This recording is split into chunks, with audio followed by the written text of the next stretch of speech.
Did you implement INotifyPropertyChanged again? Are you adding it to your pages and user controls? We need to talk about dependency properties, why they're different, and when to use them. That's what you're going to learn today on Zero to XAML with me, XAML Llama.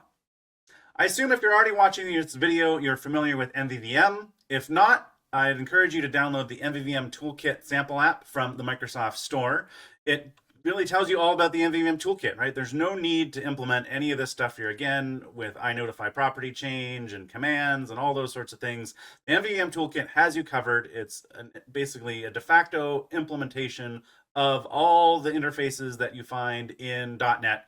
And so you don't need to implement these. They're here. You can pick them up in any way you want, whether you're using WPF, UWP, WinUI, Avalonia, Uno Platform, Maui, whatever .NET stack you're using, there's going to be something in here for you. I've even used the messenger classes in Godot and Unity, so they're really top-notch. Everything you need is here. And it's got even better in the latest releases. There's source generators. Source generators are so great at just cutting down the boilerplate. You even have less code to write now than you did even just a few years ago. And so we're going to be showing you how to use that too and converting your project over. Stop implementing INotifyPropertyChanged. We got you. So in the last episode of Zero to XAML, we talked about your app organization really from a XAML perspective. But we also in the past talked about your app organization from an MVVM perspective. Sergio and I gave a great talk at .NET Conf about that, which I encourage you to watch before you watch this video, because it's going to be the starting point of where I'm taking us today. A link to the repo will be down below so that you can download this code, check out the video. In the talk at .NET Conf, we start from nothing and add everything in, so you can follow along there or use the repo to get started.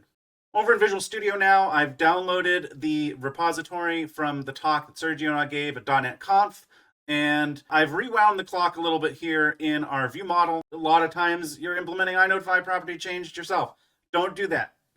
Too much extra code, right? We have the event handler, we've got all this gobbledygook, we need to implement the property. It's a mess, right? And you'll always screw it up somehow accidentally and be spending an hour to debug and find out what's wrong. And, relay command, all these different command classes, there's usually your own implementation. Like, stop that. All of it's in the MVVM toolkit. You can even see here in this example, I didn't even bother trying to re-implement it because I just took for granted that it's already in the toolkit. So go into your NuGet packages, find Community Toolkit MVVM. It's the one with all the downloads, so you know it's the right one, and hit that install button. The great thing with the MVVM Toolkit, since it basically the de facto standard, is that you probably don't have to do that much to switch over to it because everyone implements the pattern the same. That's why you should stop implementing. So the first thing we can do is switch over to observable object, include the namespace there. And so this includes all the goodness that you need to use the pattern. It implements the property changed event, so we can remove that and our custom method here. And then what about our property? Like, let's use source generators. We don't need to write all this gobbledygook all the time. So I'm going to make use of partial properties, a new C# feature, and I'm just going to implement this like I would any other property now and add observable property on it. And that's it.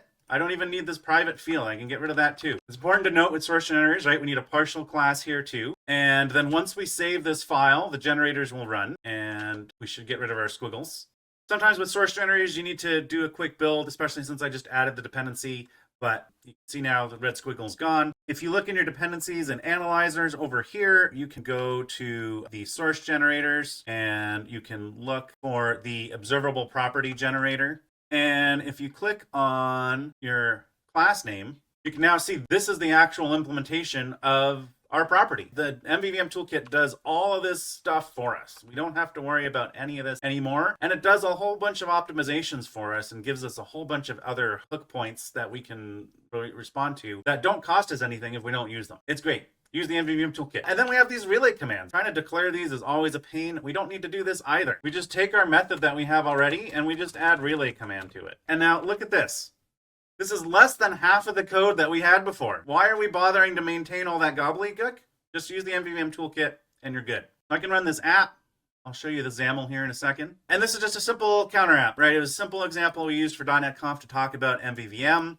And so that's what you'll find here. And we've got it split up, right? We've got our view model part that's just pure .NET, makes it very easy for us to test and debug. We've got our tests here. And then we've got our WinUI app. And in our example, we even wrote a WPF app too, so we could show that it works for both, no problem. Or if you're swapping between them or upgrading or whatever you're doing, however you're needing to use it, having your logic isolated is nice and important and useful. Another layer of that architecture from a different perspective than we talked about in the last video. What are we doing wrong here? You know, if you watched the last video, if you didn't, you should. It's in the main window. So make sure, watch the other video, find out why this isn't what we want to do. But we're going to actually go to that example now. So now we've reduced dramatically the amount of code we have to write to use MVVM.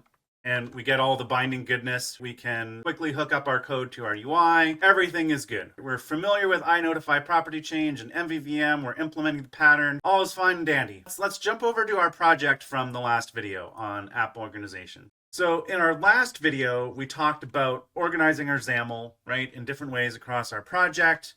We talked about the app, and we talked about window, and we talked about templated and user controls and how that works with generic.xaml. And then before that, we were talking about resource dictionaries and styles and all the things. And then in the video that Sergio and I did at .NET Conf, we talked about how you incorporate the MVVM pattern into all this. So we've talked about a lot of different ways of organizing our code. And why do we do that? The whole point is so that you can have the code that's responsible for specific things in specific spots.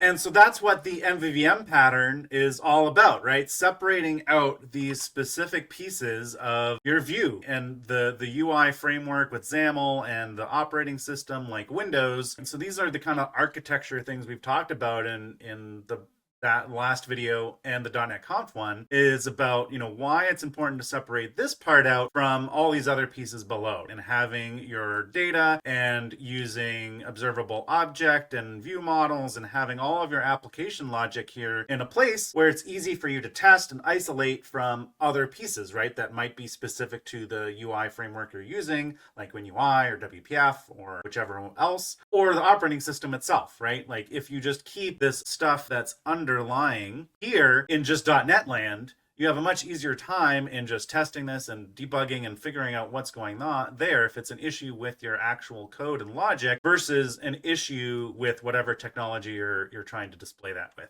So there's a lot of benefits there. So in the last video, right, we implemented a user control and we put a property here, but we did it differently. So let's back up again.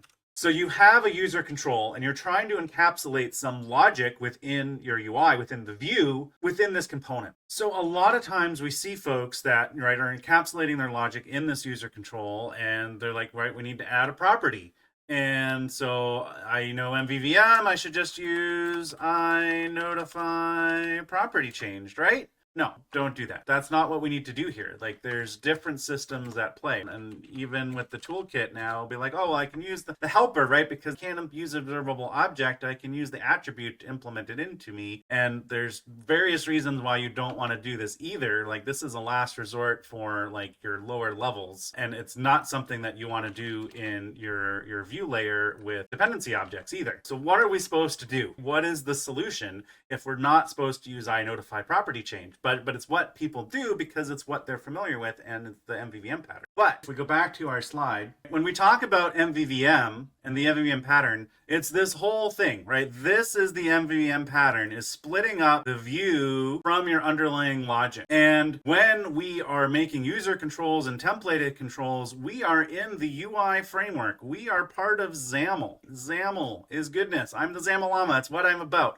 right? And all this is part of the view. Its job is to know about MVVM and consume things from the view model. This is where we use our INotifyPropertyChanged, but it's its own framework. It has its own systems and stuff. And that's where this distinction is, right? And it's maybe not something that's talked about a lot, which is why I'm talking about it today. So the difference between INotifyPropertyChanged versus dependency property. There's a hard split here, and it's between you as the app developer who's implementing MVVM and putting INotifyPropertyChanged, right, via the MVVM toolkit, because we don't implement it ourselves again. And it's about producing these events that notify XAML in the UI framework that, hey, this property has changed, right? Through our one-way binding, through XBind, data binding. That's the important part here. But XAML in itself, to consume those events, uses dependency properties. And this is where we talked about main window in the last video not being a dependency object and why you want to separate your code out and have pages and frames, and you make user controls and templated controls to organize your XAML. But when you're doing so, you're in the dependency object world.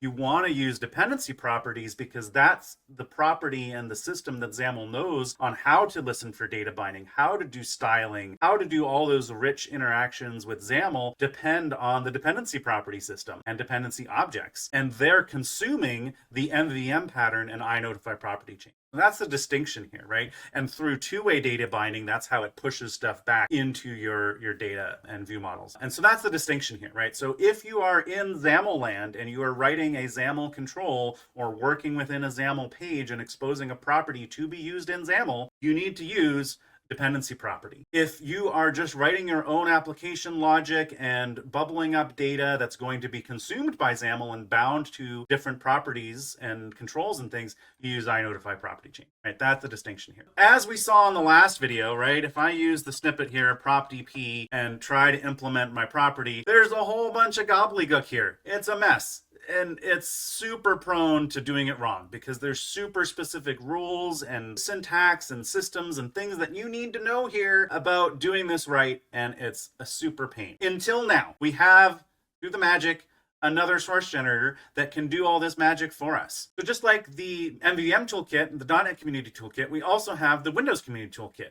And as part of that, we have labs where we do a lot of experimental features and where these dependency property generators currently live. And so currently for that, they have a custom NuGet feed, which you can see here. So we need to copy this URL, go back to our NuGet package manager. And in NuGet, we are going to go into the settings button here, and we're going to add a package source. And so I'm just going to call this labs and paste in that URL. And so now I can select that from the package source here. So in this list, we're just going to search for dependency, and we see we have the dependency property generator. So there's a version for UWP and there's a version for WinUI. We're using WinUI, so we're just going to install this. And again, since we're using a source generator, we want to make sure we have a partial class here in our user control. And now I can just use the magic of partial properties again. And so I can say public partial int my property, and then I just add this generated dependency property. And so we will see a couple of squigglies here. The first one on the property is because we need to update our language version.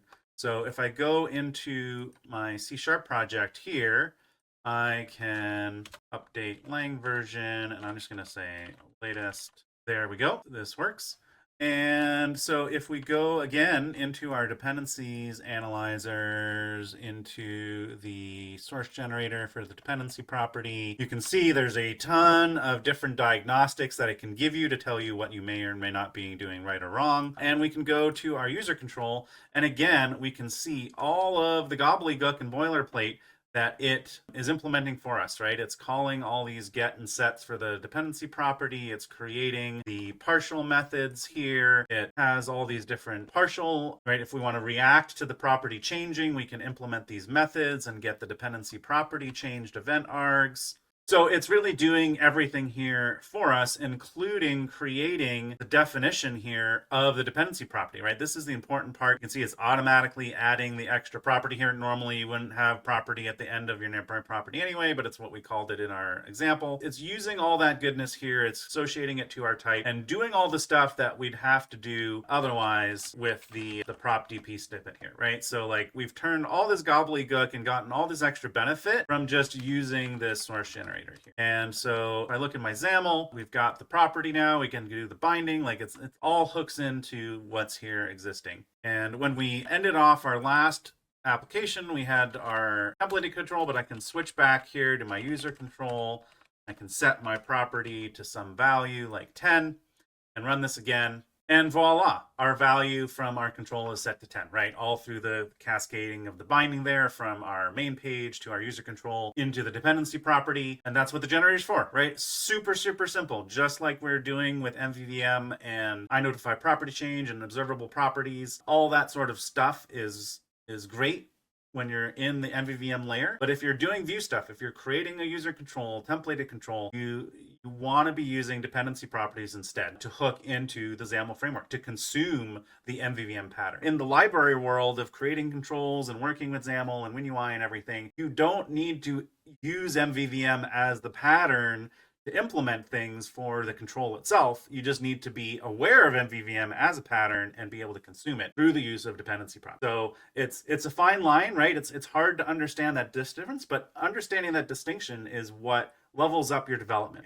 and allows you to understand how these different systems work together in tandem to really give you the power and control to organize your code and create better applications.